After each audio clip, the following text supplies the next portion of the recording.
l'intitulé de la partie pédiatrique, c'était innovation et défis. On y touche. Enfin, les défis ont été très très bien introduits par les témoignages. Et puis, on va toucher à certains moments ces aspects-là. Après, moi, mon souhait, c'était aussi peut-être d'aller un petit peu plus en détail sur certains éléments cliniques, l'aspect de prise en soin. Et puis voilà, ça va faire un peu la boucle comme ça. C'est déjà un des défis, et puis ça m'a fait sourire. Alors, j'ai pas mis de slide pour ça, mais en écoutant le docteur Fluss, quand on discute avec les collègues, et puis des fois, c'est comme ça aussi avec les familles, quand elles viennent nous voir en consultation spécialisée. Enfin, Charcot-Marie-Tooth, c'est un peu long, en fait, à dire. Surtout quand on le dit plusieurs fois. Et puis, un des travers qu'on peut avoir, c'est de dire maladie de Charcot.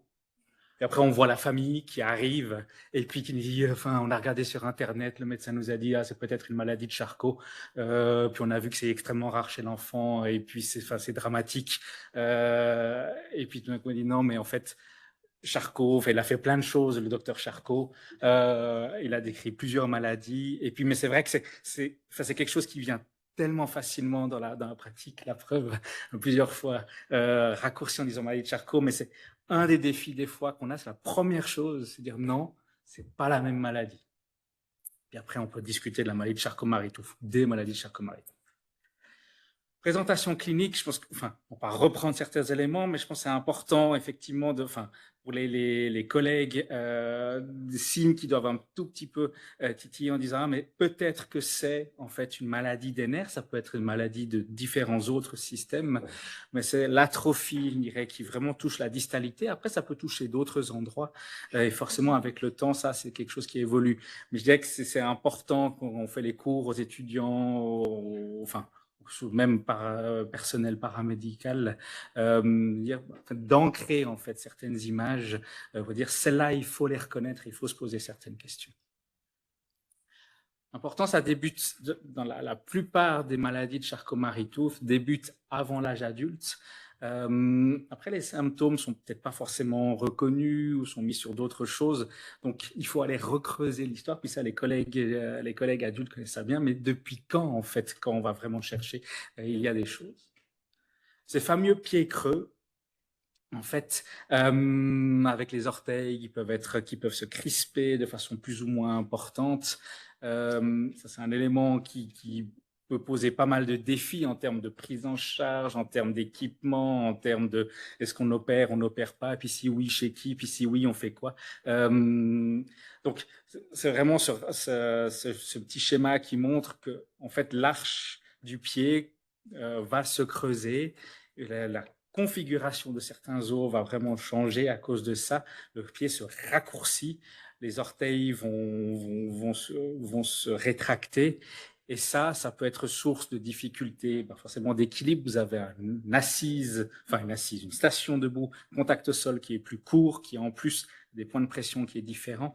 Donc, un des enjeux, c'est mais comment est-ce qu'on peut éviter ces éléments-là? Et puis quand ils arrivent, comment on peut les corriger? Et c'est de loin pas si facile que ça, en fait. Avec toujours la question, mais est-ce qu'on risque de faire plus de dégâts qu'autre chose? Et puis, et en plus, par-dessus ça, il y a tous les aspects sensitifs qui peuvent, comme le docteur Fluss a mentionné, qui peuvent venir, je dirais, compliquer, notamment les lésions cutanées qui peuvent arriver. L'idée d'aller chercher la discrimination, les sensations, tout ça, mais en fait, c'est aussi le risque, d'évaluer un peu le risque de blessure. On risque de se blesser sans s'en rendre compte ou à cause d'un mauvais chaussage. C'est un élément important.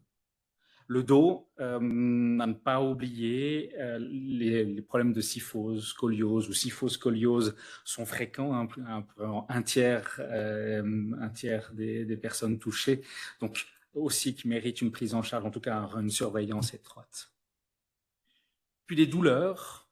Alors les pieds, si les pieds ont beaucoup de déformations, ça peut évidemment engendrer des douleurs, mais il peut y avoir des douleurs sans cet aspect de déformation. On parle de douleurs neuropathiques, donc vraiment à cause de l'atteinte nerveuse, il peut y avoir des douleurs et on peut mélanger un manque de sensation, manque de sensibilité sur le toucher, la discrimination, le sens de position, et en parallèle avoir des douleurs neuropathiques. Les deux sont possibles, on peut les combiner. Et puis, ben, à la longue, les douleurs nociceptives, c'est un concept qui est pas si vieux que ça. En fait, c'est comme si le système nerveux en fait génère lui-même de la douleur, avec un aspect vraiment central. Mais la douleur, c'est fréquent. Vous voyez, c'est plus fréquent que la kyphoscoliose. Et ça, c'est quelque chose qui, des fois, passe, en fait, tout simplement à la trappe dans la consultation. On ne demande pas assez. Ou alors, en fait, c'est devenu tellement habituel pour certaines personnes que, mais vous avez mal? Non, pas plus que d'habitude. Oui, mais c'est prendre le temps d'aller demander, mais c'est quoi l'habitude, en fait? Atteinte auditive, souvent on en parle, mais en revenant à la littérature, elle n'est pas si fréquente que ça, l'atteinte auditive. C'est une forme, en tout cas particulière de Charcot-Marie-Tooth, c'est la forme 4C. C'est pas la plus fréquente ici en Suisse, dans d'autres régions du monde, elle est plus fréquente. Et puis même là, l'atteinte, elle est plutôt modérée. Donc il y a peu d'hypoacousie. Par contre, on peut avoir d'autres types d'atteintes auditives et c'est plutôt la discrimination verbale, c'est-à-dire la rapidité à laquelle on perçoit les différents sons qui peut être altérée. Puis ça, dans la communication, ou en tout cas dans l'écoute, ça peut rendre les choses plus difficiles. Donc il faut y penser, il faut la vérifier, peut-être pas forcément besoin tous les années, mais en tout cas questionner ça. Et typiquement, une personne ou un enfant, en l'occurrence, s'il y a difficulté langagière à l'école, on dit ah, mais il est inattentif, comprend pas très bien, en tout cas vérifier l'audition. On parle beaucoup des Charcot-Marie-Tooth, mais ils sont pareils. Non, la réponse est clairement pas. Non, ils ne sont pas pareils. Il y a des formes, comme l'a introduit le docteur Fluss, il y a des formes qui sont plus complexes que d'autres. Cette forme particulière, CMT2A, qui a une atteinte multisystémique qui peut toucher plein de différents organes. En bleu, sur l'image, c'est ce qu'on retrouve de façon assez fréquente dans les différentes formes de Charcot-Marie-Tooth. Et en noir, c'est ce qui est un petit peu inhabituel, en fait, qui est un peu plus spécifique à cette forme-là. Vous voyez qu'il y a plein d'autres choses qui peuvent apparaître. Et comme l'a dit le Dr Fluss, en fait, le nerf périphérique, il est constitué de plein d'éléments différents. Il y a le corps cellulaire, où il y a toute la machinerie du noyau, la production d'énergie, l'entretien du nerf. Il y a la gaine de myéline, mais la gaine de myéline, en fait, il y a plein de choses dedans. Et puis tout ça pour conduire, je dirais, la conduction électrique, pour simplifier. Et tout ça, ça nécessite de très nombreux éléments. Et toutes les différentes flèches que vous voyez avec encore plus de mots, c'est tous les différents éléments et les gènes associés qui peuvent être affectés et engendrer, par exemple, des dysfonctions. Puis là, ça, c'est l'exemple qui est pris pour une autre forme de Charcot-Marie-Tooth X1, ou ce qu'on appelle les VJB1, le gène. Et puis quand on va rentrer, quand à un moment on va se poser la question, mais qu'est-ce que ça pourrait être comme type de Charcot-Marie-Tooth, quelles analyses génétiques il faudrait faire? Alors, je viendrai un peu plus tard. De nos jours, on va demander aux collègues de génétique, il faut chercher en fait tout. Après, on peut vraiment se baser sur certains éléments particuliers, cliniques, en se disant, mais qu'est-ce qui est en plus, et puis à ce moment-là, ça peut orienter, puis en tout cas, une fois qu'on reçoit les résultats de génétique, à ce moment-là, peut-être mieux les interpréter de façon aussi plus ciblée. Ça, c'est la fameuse slide que je voulais rajouter. C'est des fois difficile de dire, mais c'est quoi l'évolution? À quel âge ça peut démarrer? Et puis comment ça va se passer? Et ça, c'est une question qui est encore plus difficile quand on rencontre des parents où il y a peut-être une histoire de Charcot-Marie-Tooth dans la famille, mais peut-être que, ou alors on sait déjà, mais il y a l'autre personne qui est touchée, peut-être on attend un futur enfant est touché, puis à quoi s'attendre? Ça, c'est un graphique qui montre, vous avez 4 couleurs différentes, hyper visuelles comme ça, mais en noir, c'est la forme la plus fréquente, la Charcot-Marie-Tooth 1A. Et puis, il y a les autres formes avec les autres couleurs. Rien que sur ces 4 formes-là, vous avez sur l'axe des X, c'est l'âge, en fait, de la population, sur des durées de 2 ans, suivi de 2 ans. Et sur l'axe des Y, c'est la fameuse feuille de score que le Dr Fluss a montré brièvement, en gros, qui permet de va mettre une note sur différents éléments cliniques, moteurs, sensitifs.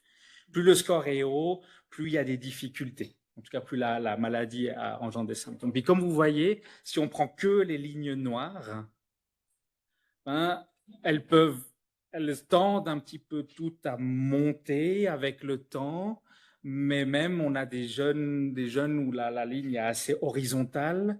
Il y a des lignes qui sont assez verticales, d'autres moins. Donc, même si on prend qu'une seule forme et un seul groupe de patients pédiatriques, en fait, un des défis, c'est aussi de dire, mais comment ça peut évoluer? Et ça, c'est très difficile de pronostiquer, en tout cas sur la base de information en fait d'un gène, puis même mutation dans la famille, il y a des histoires qui sont différentes. Donc, le gène tout seul n'explique pas tout. Et puis en plus, on peut avoir un gène comme PMP22. PMP22, c'est celui qui cause la maladie de Charcot-Marie-Tooth 1A quand il y en a une copie en trop. Quand il y a une copie pas assez, ça fait cette fameuse forme particulière de neuropathie hypersensible à la pression, ou HNPP en anglais. Et puis, quand il y a des mutations particulières dedans, ça donne une autre forme qu'on appelle CMT1E. Donc, même gène, 3 mécanismes génétiques différents, 3 formes de maladies différentes qui touchent les nerfs. Donc, et puis en plus, on se rend compte qu'il y a certaines mutations qui donnent un peu ce qu'on appelle un phénotype mixte, c'est-à-dire des symptômes qu'on retrouve dans différentes formes. Donc, des fois, ça rend vraiment les choses un peu compliquées. Cette neuropathie héréditaire avec hypersensibilité à la pression, parce qu'elle n'est pas si rare que ça, et qu'elle débute aussi à l'âge pédiatrique le plus souvent, ou alors jeune adulte. J'en parle parce qu'elle n'est pas formellement dans les Charcot-Marie-Tooth, mais dans le cas des neuropathies génétiques, elle va aussi pouvoir engendrer pas mal de difficultés. Des fois, on entend, mais finalement, ça va que être transitoire. La réponse est non, c'est pas toujours que transitoire. Les atteintes motrices, vraiment, il peut y avoir une paralysie ou parésie plus ou moins marquée. Et puis, la récupération, elle n'est pas toujours, je dirais, complète. Et puis, en plus, elle peut prendre du temps. Et la douleur est un élément particulier aussi qu'on retrouve souvent dans cette maladie. Donc là, ça nécessite beaucoup de, je dirais, d'hygiène de vie et d'hygiène de positionnement en particulier. Éviter la pression, mais ce n'est pas toujours facile. Diagnostic, comme je l'ai mentionné, donc de nos jours, en fait, c'est facile. On demande aux généticiens de voir. Et puis, on fait un panel, donc on cherche plein de gènes différents, tous ceux qu'on connaît, pour ce groupe de maladies, voire on peut même l'élargir, et puis on cherche pas tout ce qu'on connaît. C'est facile. Donc, en tout cas, en pédiatrie, le NMG est en position 3, chers collègues adultes, on dit « Ah, mais on pourrait plus être en 1 ». Ultrason, enfin voilà, d'autres choses. C'est vrai que voilà, souvent en pédiatrie, on peut être les ultrasons, ça peut être impressionnant, même s'ils sont très gentils. Le NMG, ça peut être impressionnant et pas toujours très confortable. Donc, voilà. Mais on est là pour discuter. Voilà. Mais c'est vrai qu'on a plusieurs outils à disposition pour avancer, je dirais, dans la prise en charge. Et puis, en tout cas, dans le diagnostic. Comme je l'ai mis avant, hein, il y a des éléments cliniques qui peuvent vraiment aider, guider. Mais voilà, ça, si les collègues médecins dans la salle. Hop. Prise en soin, maintenant. Pour la pédiatrie, on a à disposition ce très joli travail qui date maintenant de 3 ans, très complet sur finalement, mais quelles sont les recommandations, aussi un peu basées sur les preuves qu'on peut proposer pour les enfants et les adolescents atteints de Charcot-Marie-Tooth. Et puis, ici, ils ont mis au singulier parce qu'il y a beaucoup de choses évidemment, qui peuvent se transposer à plein de formes différentes de Charcot-Marie-Tooth. Ça, je dirais que ce travail a finalement détaillé ces différents éléments comme ça. Et puis l'idée, c'est d'en passer juste quelques-uns en revue et puis juste de développer un petit peu. La faiblesse qui peut être présente, qui peut évoluer, en fait, on peut la travailler. On sait maintenant même qu'on peut entraîner spécifiquement certains éléments, par exemple les releveurs du pied, ces fameux releveurs du pied qui très souvent vont poser un problème à un moment donné de la vie de la personne touchée. Et puis le fait de le travailler, on arrive à améliorer ou protéger un moment la fonction de marche, en tout cas vraiment cette flexion dorsale de cheville. Donc ça vaut la peine de la travailler, même s'il y a déjà des difficultés qui démarrent, donc ça c'est important.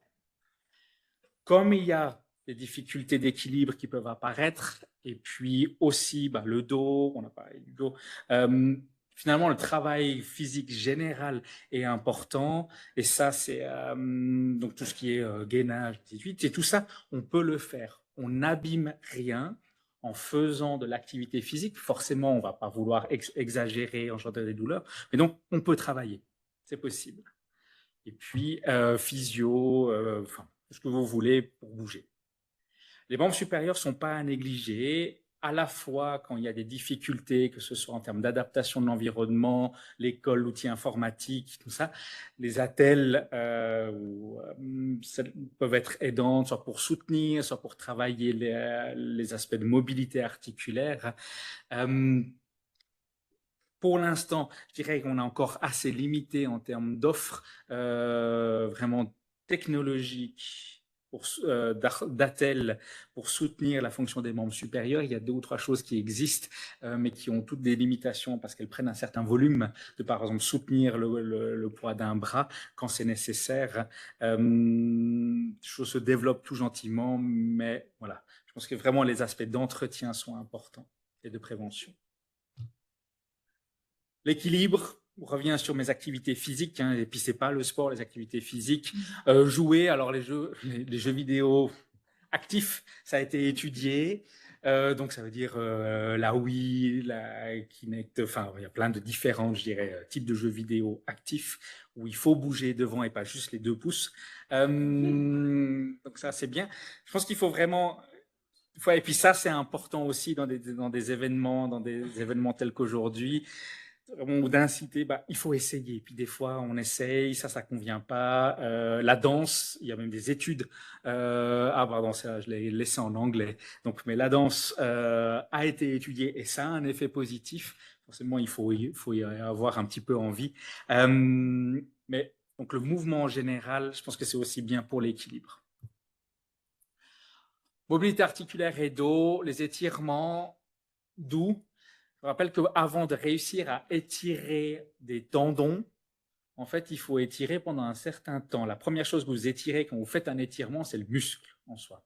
Et avant d'étirer un tendon, et puis ça, dans la médecine du sport, on connaît ça bien, il faut étirer pendant quelques dizaines de minutes, en fait. Donc, l'étirement doux, il est clairement à privilégier, si possible régulièrement, plutôt que 15 minutes intensives une fois par semaine. Ça a un tout petit peu moins d'efficacité. Tout ce qui est attelle, que ce soit de jour, de nuit, alors à la fois pour la fonction et pour la mobilité articulaire est important. Et puis le dos, comme je l'ai dit, s'il y a nécessité à ce moment-là de discuter des corsets ou autres prises en charge. Fameux pied. Il y a régulièrement, je dirais, des mises à jour et des recommandations de prise en charge chirurgicale des différents problèmes orthopédiques touchant le pied, que ce soit à l'âge pédiatrique ou l'âge adulte. C'est clair que on n'est pas dans de l'orthopédie classique, usuelle, donc ça vaut la peine de vraiment bien avoir des discussions ouvertes entre neurologues, neuropédiatres, enfin, disons, les personnes impliquées et le ou la chirurgienne orthopédique. Mais il y a de plus en plus, je dirais, de bonne documentation sur quoi faire et puis ou ne pas quoi faire. Qu'est-ce qu'il ne faut pas faire. Les crampes, ce qui peut être aussi des fois des plaintes, ça c'est récurrente. Les étirements, oui, ça peut aider. Par exemple, en fin de journée ou avant une activité, je dirais plus vraiment dans de l'hygiène d'activité physique. Après, ce que j'ai mis en gris, Ça peut aider. Maintenant, c'est pas non plus toujours très très efficace. Les étirements non plus d'ailleurs, c'est pas très très efficace. Le magnésium, je pense qu'on a un médecin, on a probablement tous prescrit du magnésium pour des crampes, sachant que ça fonctionne pas non plus très très bien. Mais il y a je dirais, une relativement bonne tolérance. Et puis si ça peut aider, tant mieux. Si ça aide pas, on arrête tout simplement. Mais il n'y a pas de très bonne solution contre les crampes. Les aspects sensitifs, à part le côté il faut aller les chercher, en fait, c'est surtout, il faut, s'ils sont présents, ça veut dire qu'il faut vérifier la peau, il faut apprendre à vérifier la peau régulièrement, apprendre à l'enfant, à l'adolescent, regarder ses pieds, regarder les zones où on sent moins bien, trouver des petites stratégies avec un miroir, par exemple, pour aller chercher peut-être l'ongle qui a été pas très bien coupé, qui fait une blessure, mais qu'on sent un peu moins, exactement finalement ce qu'on recommanderait aux personnes qui ont un diabète et qui sentent moins bien leurs pieds. Et puis pour les douleurs neuropathiques ou même douleurs plus larges, il y a mon petit signe attention qui a monté. Il y a des médicaments qui existent pour ça. Il y a aussi plein d'approches non pharmacologiques. Et puis en pédiatrie, des fois, on est un peu limité parce que c'est des médicaments qui ne sont pas forcément autorisés dans cette utilisation-là chez l'enfant. Il y a plein de différentes approches, mais vraiment, il faut y penser aux douleurs et il faut aller les chercher. Et puis les douleurs, elles peuvent être orthopédiques. Puis là, c'est peut-être d'autres traitements qui vont être proposés. D'où je dirais l'importance d'aller questionner finement ce que c'est. La fatigue, comme ça a été évoqué, en fait, ouais, il n'y a pas de très très très bonnes recommandations sur comment traiter la fatigue. On peut essayer de gérer différentes choses et puis, je pense qu'il y a plein de différentes approches, que ce soit la thérapie cognitivo-comportementale, de gérer l'environnement, de soulager les efforts quand ils peuvent être soulagés pour investir un autre moment. Mais la fatigue, c'est fréquent et voilà. En tout cas, cet article-là ne donne pas de très bonnes recommandations. Il y a cet excellent webinaire qui est en accès libre, qui est en anglais, si jamais, sur les groupes de référence européens, qui est très bien fait accessoirement et qui peut des fois donner quelques idées sur comment gérer. Mais voilà, destination surtout public médecin. L'atteinte respiratoire, des fois, on l'oublie en fait, mais elle peut être présente. Alors, la prise en charge, si elle est présente, elle ne va pas forcément être là. Je vais laisser des mots en anglais. Désolé. Mais donc, chercher les infections s'il y en a, chercher un trouble respiratoire, notamment nocturne s'il y en a. Est-ce que la personne ronfle? Est-ce qu'il fait des apnées? Donc ça, c'est d'aller chercher ça. Si la toux est altérée, de faire de la prévention, beaucoup de prévention. Et puis tout ce qui est alimentation, des fois, oui, l'alimentation peut être gênée, la mastication peut être gênée. Et puis ça nécessite aussi certaines adaptations et puis même prise en charge de rééducation. Je pense qu'en réhabilitation, ce schéma-là, on l'aime beaucoup, vraiment beaucoup, qui est un schéma qui résume plus de 300 pages. Hein. Donc, mais je pense que c'est vraiment au cœur finalement de tout ce qu'on peut offrir. Il y a des atteintes qui sont présentes, qu'on peut quantifier, aller détailler, chercher à la loupe avec plein d'outils particuliers. Mais finalement, pourquoi on va les chercher? Qu'est-ce que ça impacte? Comment on peut quand même favoriser la participation? Sur quoi on peut avoir une influence? Et puis on sait qu'il y a des choses où on a moins d'influence. Mais ça, je pense que ça reste au cœur et finalement, même en tant que famille, que ce soit parents ou personnes touchées directement, finalement, quelle part d'action moi-même je peux avoir. Les traitements, ça va être abordé par la doctoresse Lascano. En pédiatrie, pour l'instant, enfin, non, il n'y a pas. Il n'y a pas de traitement médicamenteux établi je dirais vraiment la thérapie du mécanisme anormal qui cause la Charcot-Marie-Tooth, quelle que soit la forme.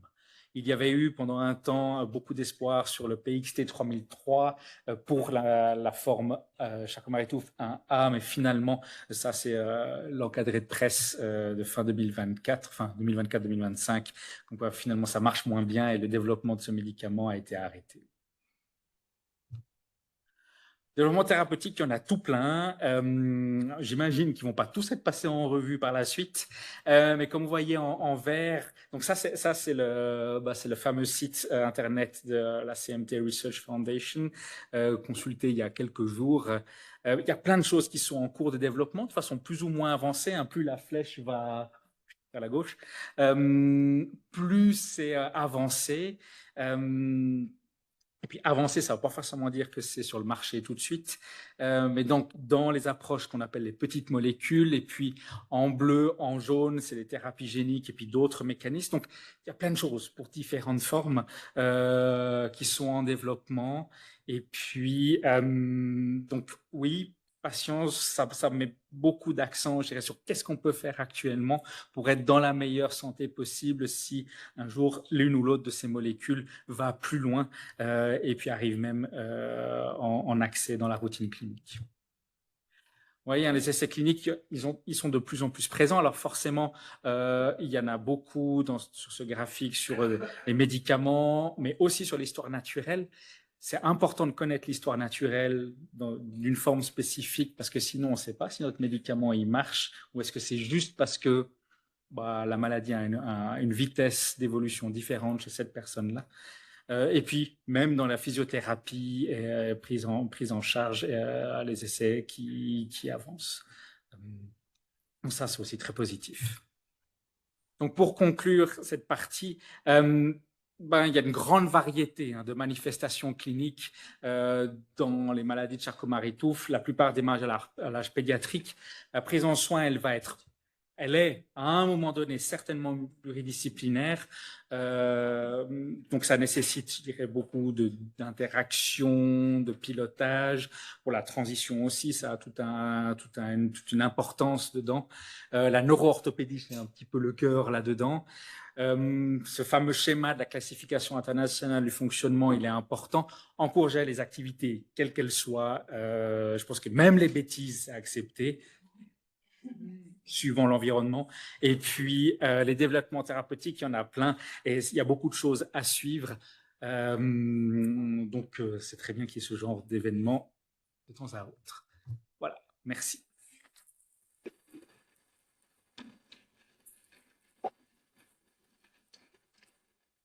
Merci David. Merci Joël. Est-ce que quelqu'un dans la salle a des questions pour un des deux intervenants?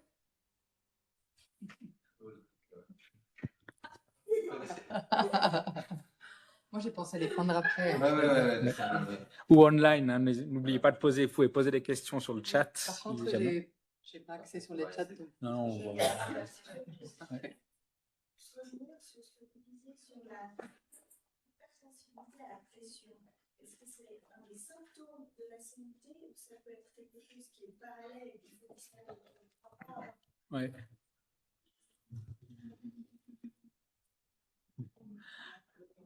Je vais répéter la question. Donc la question c'était est-ce que cette hypersensibilité à la pression, est-ce que c'est un symptôme des maladies de Charcot-Marie-Tooth ou c'est quelque chose de spécifique? Alors c'est quelque chose de spécifique, c'est une maladie particulière qui à cause d'une mutation sur une des copies en fait du gène PMP22, donc c'est pas la même chose que le CMT1A. Et en fait, ce que ce schéma un peu compliqué essaie de montrer, c'est que à cause de la pression, il va y avoir comme un blocage de la transmission nerveuse à l'endroit où la pression s'est effectuée. Exemple classique, appuyer sur son coude un peu trop longtemps, puis les personnes atteintes de cette maladie, elles peuvent avoir, ce mécanisme peut se mettre en route plus ou moins rapidement, et une fois que le blocage est constitué, alors il n'est pas forcément complet, mais quand il est constitué, en fait, le muscle, enfin tout ce qui est innervé, le muscle ici, tout ce qui est innervé, le doigt 4 et 5 par exemple, si on s'appuie ici, c'est exactement la même chose que quand on se tape, on sent ça va moins bien fonctionner, il y a une faiblesse, voire même une paralysie. Et puis ce blocage, il va se lever, des fois pas complètement, il reste une petite altération, mais c'est vraiment spécifique à cette maladie. Nous avons encore le temps pour une question supplémentaire. C'est une question brûlante. Sinon, je me permets de... Oui, il y a une question en ligne. Allez.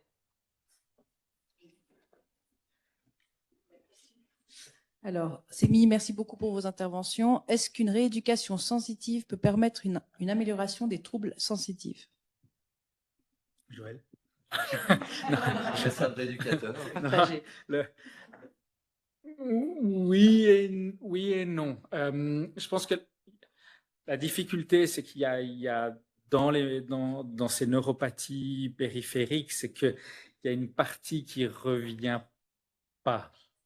On peut, je dirais, s'entraîner à mieux distinguer, à essayer, comme si vous voulez, de mieux percevoir finalement des informations qui arrivent en moins grande quantité au cerveau. C'est comme si on essaie de se concentrer davantage sur les sensations qu'on a. Mais on peut pas finalement proposer une rééducation dans le même sens que, par exemple, après un AVC, on réentraîne, on dit, voilà, on va rééduquer le cerveau à repercevoir comme ça. C'est différent parce que c'est vraiment la transmission d'informations jusqu'au cerveau qui est moins bonne. Le cerveau reçoit moins d'informations. Donc ça, c'est plus difficile. Par contre, tout ce qui est, on peut essayer de plus jouer sur les aspects d'autres équilibres. Si par exemple la sensation est plus d'équilibre, ça peut s'entraîner dans une certaine mesure. Mais c'est vrai qu'il y a une part vraiment qui est malheureusement difficile à réentraîner, en tout cas à ce stade à ma connaissance. Merci infiniment pour ces réponses, c'était très éclairant. Et maintenant, on passe à la partie adulte, que pour une raison que j'ignore, c'est du côté droit et du côté gauche. Oui, on a fait scission. Je ne sais pas pourquoi. Rien de politique.